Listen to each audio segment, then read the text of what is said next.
mga singson ang Ilocos Sur.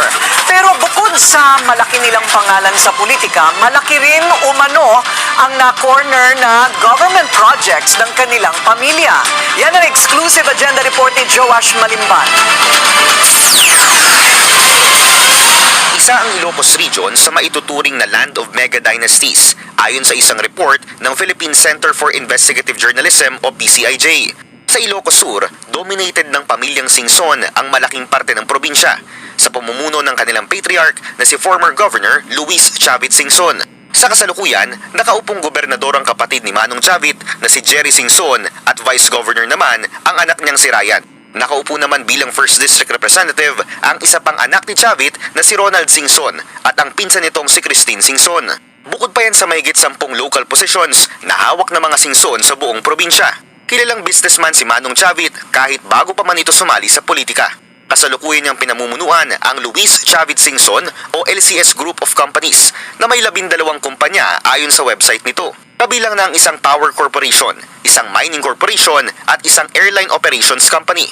Hindi pa kabilang dyan ang Partas Bus Lines na pagmamay-ari rin ng dating gobernador. Sa pagsusuri ng Billionaire News Channel, napag-alaman namin na konektado rin sa isang construction firm si Manong Chavit, ang Satrap Construction Corporation o tila binaligtad lamang na Partas. Base sa datos ng DPWH, nakakubra ang kumpanya ng 62 public works contracts sa Ilocos Sur mula 2016 hanggang 2025 na nagkakahalaga ng 2.7 billion pesos.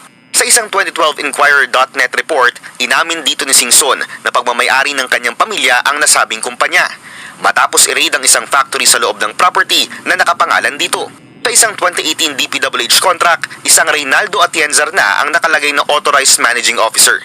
Sa isang 2022 contract naman, napalitan muli ito ng isang Rolando Tica.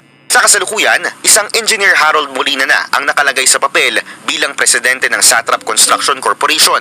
Sa isang June 21 post, binati ni Molina si Manong Chavit sa kanyang kaarawan na tinawag itong Our Big Boss. Sa magkakaibang okasyon, consistent na nagpo-post ng pagbati ang Facebook page ng Satrap Construction kay Manong Chavit at anak nitong si Vigan City Mayor Randy Singson ng Happy Birthday from your Satrap Construction family.